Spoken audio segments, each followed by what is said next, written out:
नमस्कार, स्वागत है आपका 4 टीवी न्यूज पर और मैं हूं आपके साथ जूही सिंह। बात करेंगे उत्तर प्रदेश की खबरों की। गोरखपुर से खबर सामने आ रही है, जहां उत्तर प्रदेश के गोरखपुर दौरे पर पहुंची राष्ट्रपति द्रौपदी मुर्मू के स्वागत के लिए खड़े स्कूली बच्चों को खुद उन्होंने चॉकलेट बांटकर सबका दिल जीत लिया। राष्ट्रपति का काफिला जैसे ही बच्चों के पास पहुंचा, वे बच्चों से मिले और मुस्कुराते हुए उन्हें चॉकलेट दी। बच्चों ने भी उत्साहित होकर राष्ट्रपति का अभिवादन किया। राष्ट्रपति द्रौपदी मुर्मू आज गोरखपुर में कई कार्यक्रमों में हिस्सा लेने वाली हैं। राष्ट्रपति का ये सरल और आत्मीय अंदाज बच्चों के साथ साथ मौजूद लोगों को भी खूब भाया।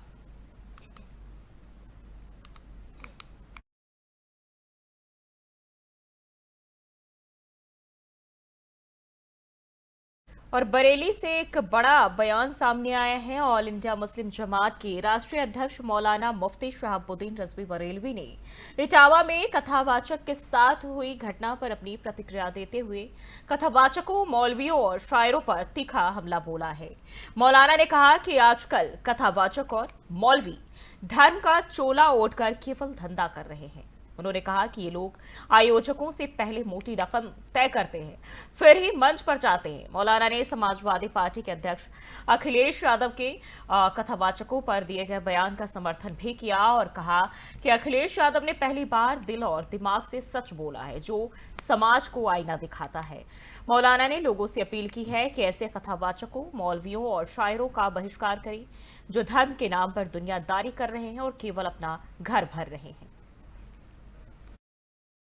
समाजवादी पार्टी के मुखिया अखिलेश यादव ने जो बात कही है कथावाचकों के ताल्लुक से, और उन्होंने एक कथावाचक का नाम भी लिया है, मैं नाम नहीं लेना चाहता हूं, मगर उनकी बात 100% दुरुस्त है और सही है। अखिलेश यादव जी का मैं समर्थन नहीं करता हूं, क्योंकि वो कभी भी सच नहीं बोलते, मगर आज पहली बार अखिलेश यादव सच बोले हैं और दिल की आवाज से बोले हैं, इसलिए मैं उनकी बात का समर्थन करता हूं। हकीकत यह है कि हिंदू कथावाचक हों या मुसलमानों में जलसों में तकरीर करने वाले मुकर्रिर, खतीब, मौलवी लोग हों, या हिंदू शायर हों या हिंदू या मुसलमान शायर हों, ये तीनों कैडर के लोग प्रोफेशनल कबीले से ताल्लुक रखते हैं। समाजवादी पार्टी के मुखिया अखिलेश और प्रयागराज के कृष्णा हिंसा मामले में पुलिस ने बड़ी कार्रवाई की है। पुलिस ने अभी तक 54 नामजद और 550 अज्ञात उपद्रवियों के खिलाफ केस दर्ज किया है। इस हिंसा में कुल 75 आरोपियों को गिरफ्तार किया जा चुका है, जिनमें कई स्थानीय लोग भी शामिल हैं।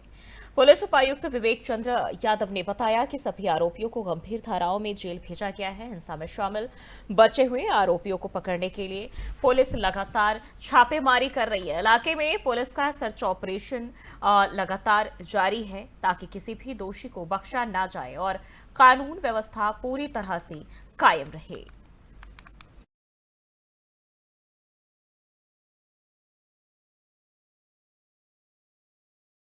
और उत्तर प्रदेश के बागपत जिले में तेज बारिश के चलते बड़ा हादसा हो गया।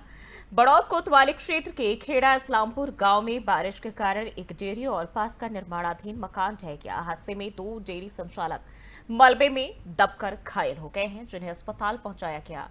वहीं डेयरी में बंधे 1 दर्जन से ज्यादा मवेशी मलबे में दब गए, जिनमें कई के मरने की आशंका जताई जा रही है। घटना के बाद गांव के लोग जेसीबी मशीनों की मदद से मलबा हटाने में जुटे हुए हैं। वहीं बारिश से हुए इस हादसे ने क्षेत्र में दहशत का माहौल बना दिया है। प्रशासन भी राहत और बचाव कार्य में लगा हुआ है।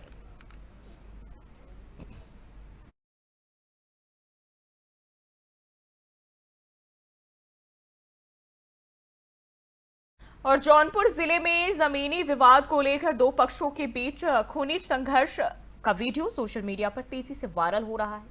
मामला केराकत कोतवाली क्षेत्र के बिसोई बराई गांव का बताया जा रहा है, जहां जमीनी विवाद को लेकर दोनों पक्ष आमने सामने आ गए और लाठी डंडों से एक दूसरे पर हमला कर दिया। इस झड़प में दोनों पक्षों के कुल 7 लोग घायल हुए हैं। बताया जा रहा है कि जमीनी विवाद पहले से दीवानी कोर्ट में विचाराधीन है, लेकिन इसके बावजूद विवाद थमने का नाम नहीं ले रहा है। इससे पहले भी दोनों पक्षों पर मारपीट को लेकर कानूनी कार्रवाई हो चुकी है। वायरल वीडियो पर कोतवाली प्रभारी निरीक्षक अवनीश राय ने तुरंत संज्ञान लेते हुए दोनों पक्षों के खिलाफ गंभीर धाराओं में मुकदमा दर्ज कर आगे की कार्रवाई शुरू कर दी है। वहीं पुलिस गांव में शांति व्यवस्था बनाए रखने के लिए लगातार नजर बनाए हुए हैं।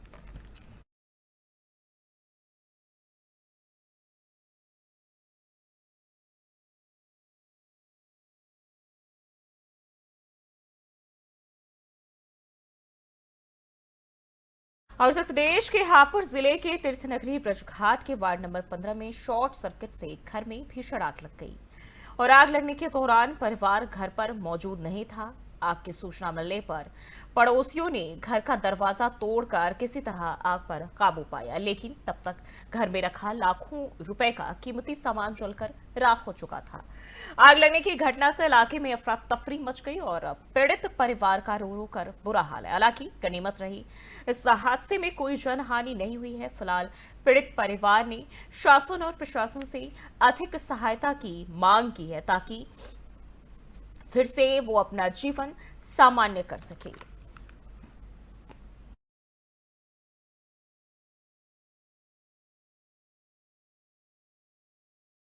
बढ़ते आगे उत्तर प्रदेश के बिजनौर जिले से दिल दहला देने वाली खबर सामने आए, जहां मंडावर थाना क्षेत्र के खानपुर दुल्ली गांव में गुलदार ने खेत पर गए एक 2 साल के मासूम बच्चे पर हमला कर उसे मौत के घाट उतार दिया। इस दर्दनाक हादसे से इलाके में सनसनी फैल गई और मासूम की मौत के बाद गुस्साए परिजनों और ग्रामीणों ने कार्रवाई की मांग को लेकर सड़क जाम कर दिया। लोगों ने वन विभाग पर लापरवाही का आरोप भी लगाया है। बता दें कि जनपद बिजनौर में गुलदार अब तक 2 दर्जन से अधिक लोगों की जान ले चुका है और कई लोगों को घायल भी कर चुका है, जिससे ग्रामीण इलाकों में दहशत का माहौल बना हुआ है। प्रशासन और वन विभाग की तरफ से भी गुलदार पर काबू पाने के लिए ठोस कदमों की मांग तेज हो गई है।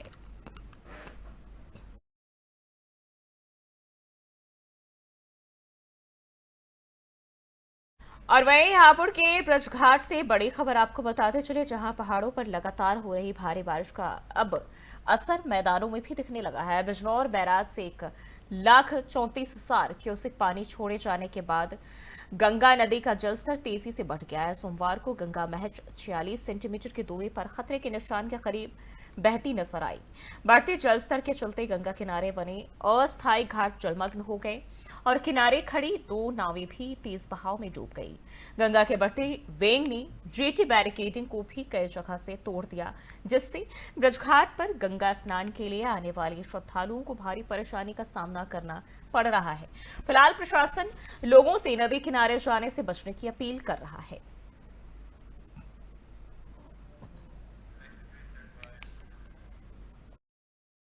यहाँ पे ये जलस्तर बहुत बढ़ गया है पानी का और ये बैरिकेडिंग भी टूट गई है।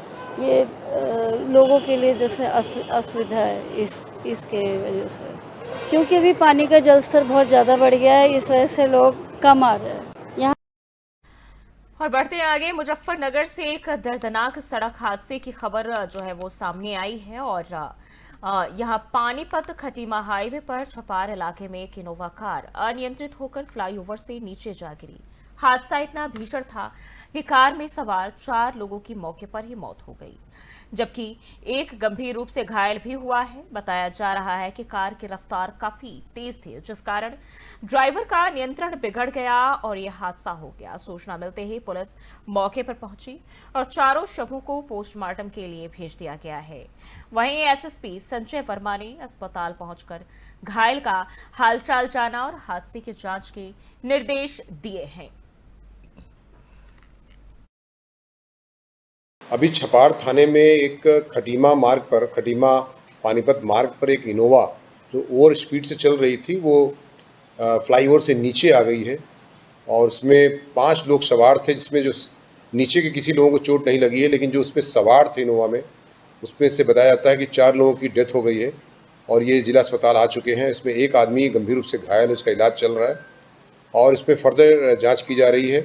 ये बताया जाता है कि गुजरात के रहने वाले हैं और अभी और भी इसमें जानकारी की जा रही है, बाकी और तथ्य सामने।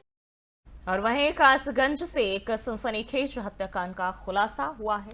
थाना पटियाले पुलिस, एसओजी और सर्विलांस टीम ने मिलकर रतिराम हत्याकांड की गुत्थी सुलझा ली है। पुलिस के मुताबिक रतिराम की हत्या उसकी पत्नी रीना ने अपने प्रेमी हनीफ के साथ मिलकर करवाई थी। रीना 9 बच्चों की मां है और प्रेम संबंधों में रोड़ा बन रहे पति को रास्ते से हटाने के लिए उसने ये साजिश रची। पुलिस ने आरोपियों की निशानदेही पर हनीफ की खून से सनी टी-शर्ट और रुमाल भी बरामद कर लिया है। अपर पुलिस अधीक्षक राजेश भारती ने प्रेस कॉन्फ्रेंस कर पूरे मामले की जानकारी दी और बताया कि दोनों आरोपियों को जेल भेजने की कार्रवाई की जा रही है।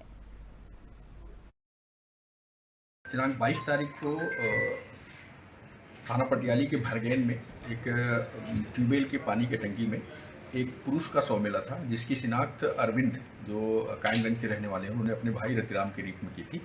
और उनका ये बताना था कि उनका भाई अपनी पत्नी के साथ भरगैन में, जहाँ पे उनकी ससुराल थी, वहाँ रहते थे।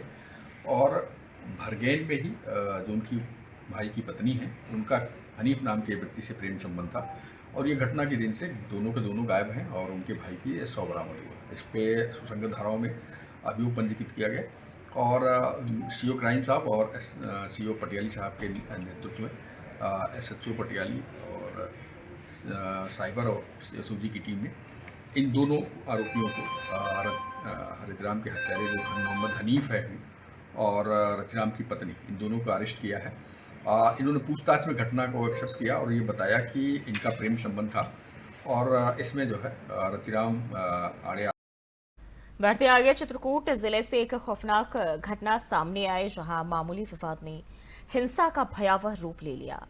शहर कोतवाली क्षेत्र के शंकर बाजार मोहल्ले में डीजे में काम करने वाला युवक अमित केशरवानी अपने दोस्तों के साथ घर लौट रहा था और तभी रास्ते में दबंग कल्लू सोनी ने उसे रोककर गाली गलौज शुरू कर दी।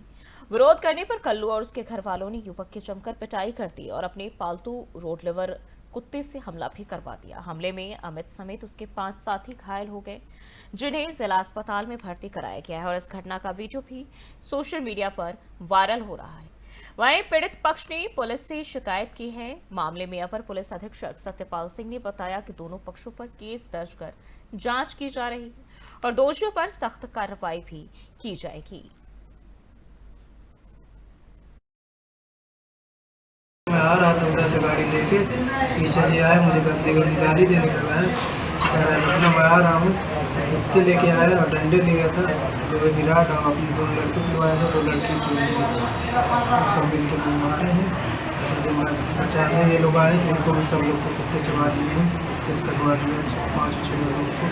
हम लोग काम करके हमारा डीजे काम करता है, हम इससे काम करते हैं 5-5 हज़ार में छुड़वाने में हम आए, इसको बचा रहे थे, हम छुड़वाने में खुद छुड़वाया। दोनों पक्षों की तरफ से अभियोग पंजीकृत कर दिया गया है और उसमें मेडिकल कर विवेचना की जा रही है। जो भी साक्ष्य है उसके आधार। और हापुड़ से एक दर्दनाक हादसे की खबर सामने आ रही है, जहां तेज रफ्तार कार ने हाईवे से उतरकर होटल में घुसकर बड़ा हादसा कर दिया। थाना बाबूगढ़ क्षेत्र के हाईवे 9 पर स्थित राजाजी हवेली होटल में लोग बैठकर खाना खा रहे थे और तभी अचानक तेज रफ्तार कार अनियंत्रित होकर होटल में जा घुसी और इस हादसे में होटल में खाना खा रहे 5 लोगों को कार ने कुचल दिया। हादसे में एक व्यक्ति की मौके पर ही मौत हो गई, जबकि बाकी घायलों को पुलिस ने तुरंत अस्पताल में भर्ती कराया। घटना के बाद होटल में चीख पुकार मच गई।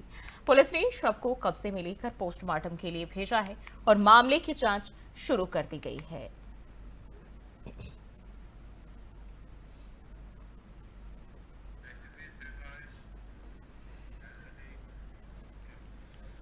बढ़ते आगे, आगरा से स्वास्थ्य सेवाओं को लेकर एक अच्छी खबर सामने आई। एसएन मेडिकल कॉलेज में माताओं और नवजात शिशुओं के लिए 20 बेड के mother and newborn care unit की शुरुआत कर दी गई है। इस यूनिट को खासतौर पर उन बच्चों के इलाज के लिए तैयार किया गया है जिन्हें आईसीयू की जरूरत नहीं पड़ती। यूनिट पूरी तरह से एयर कंडीशन है और इसमें वार्मर, फोटोथेरेपी, मनोरंजन और माताओं को जागरूक करने की सुविधाएं भी दी गई है। कॉलेज के प्रधानाचार्य डॉक्टर प्रशांत गुप्ता ने बताया कि यह यूनिट न केवल बच्चों के इलाज में मददगार होगी बल्कि माताओं और नवजात के बीच भी भावनात्मक जुड़ाव को मजबूत करेगी। यह हमारे उत्तर प्रदेश के अंदर राजकीय मेडिकल कॉलेज में प्रथम यूनिट है जो स्थापित एवं क्रियाशील हुई है। इस यूनिट का मुख्य उद्देश्य जो रहता है इस प्रकार रहता है कि जो नवजात शिशु ऐसे जिनमें इंटेंसिव केयर थेरेपी की जरूरत नहीं है, लेकिन वो उनकी जो बीमारी है उसके कारण से उन्हें हमें अस्पताल में रखना आवश्यक है, ऐसे मरीजों का इलाज उनकी मां के साथ ही किया जाता है। ऐसा देखने में आया है कि किसी नवजात का इलाज अगर उसकी मां के साथ में ही किया जाए तो इसका बच्चे के ऊपर बहुत ही सकारात्मक असर पड़ता है और उसकी जो बीमारी है उसके ठीक होने की संभावना ज्यादा हो जाती है। तो इस प्रकार की यह यूनिट आज से एसएन मेडिकल कॉलेज में क्रियाशील हो गई है। यह 20 बेड की यूनिट है जिसमें हमारा 20 बेड का मतलब है कि जिस पर मदर के लिए और उसके साथ में जो एक यूनिट है साथ में जिसमें बच्चे को रहने की व्यवस्था वो भी साथ में है, बेबी क्रिब और साथ में बबल सीपैप भी है और भी आवश्यकताएं जो भी होती हैं वो इस यूनिट के अंतर्गत है। यह पूरी फुल्ली एयर कंडीशन यूनिट है जिसमें एंटरटेनमेंट के लिए टीवी की भी व्यवस्था की गई है। यह बढ़ते आगे जालौन के जिला मुख्यालय उरई में तेज बारिश ने नगर पालिका के तावों की पोल खोल कर रख दी है। यहाँ आबकारी विभाग का कार्यालय पानी से लबालब हो गया और देखते ही देखते पूरा दफ्तर स्विमिंग पूल में तब्दील हो गया। अचानक पानी भर जाने से दफ्तर में अफरा तफरी भी मच गई और कर्मचारी जरूरी फाइलें और कंप्यूटर जो है वो बचाते हुए नजर आए। कामकाज भी पूरी तरह ठप देखने को मिला। स्टाफ पानी भरे दफ्तर के बाहर ही बैठने को मजबूर हो गए। सीजन की पहली बारिश ने दिखा दिया कि जल निकासी की कोई पुख्ता व्यवस्था नहीं है और इस हालात से नाराज कर्मचारी अब नगर पालिका प्रशासन से जल्द समाधान की मांग कर रहे हैं।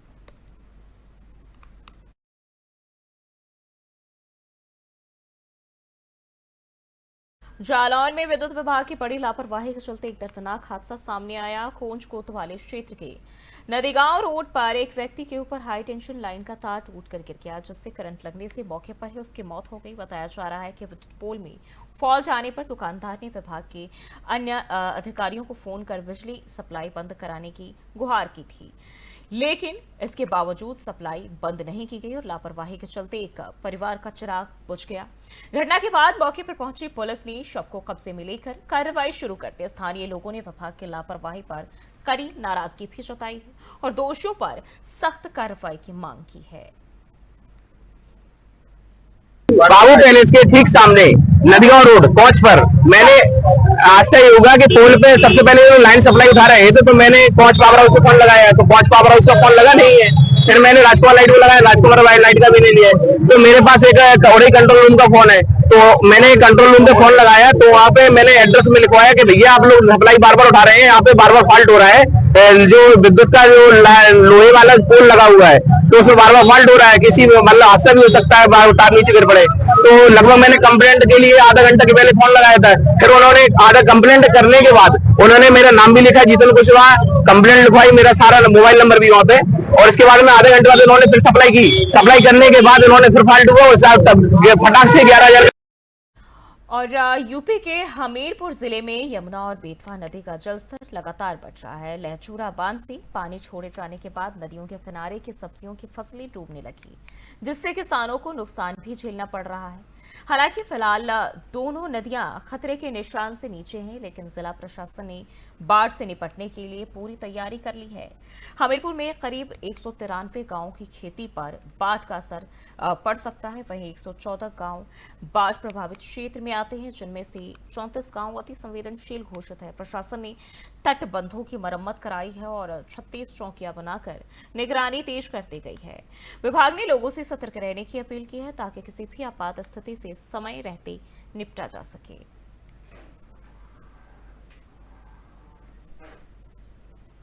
हमीरपुर के अंतर्गत हमीरपुर में एक यमुना और बेतवा रिवर है, तो दोनों रिवर पे हमारी गेज साइड वहाँ पे डिस्चार्ज ऑब्जर्वेशन, गेज ऑब्जर्वेशन होता है। बाढ़ जैसे हर हावरली डाटा जाता है मानसून में जो कि कभी भी अगर पानी बढ़ता है तो हम टाइमली मौदा डैम वालों को, डीएम सर को और अपने हायर अथॉरिटी को सूचित करें। फिलहाल के लिए बुलेटिन बस इतना ही। देश और दुनिया की तमाम खबरों के लिए देखते रहिए 4 TV न्यूज़।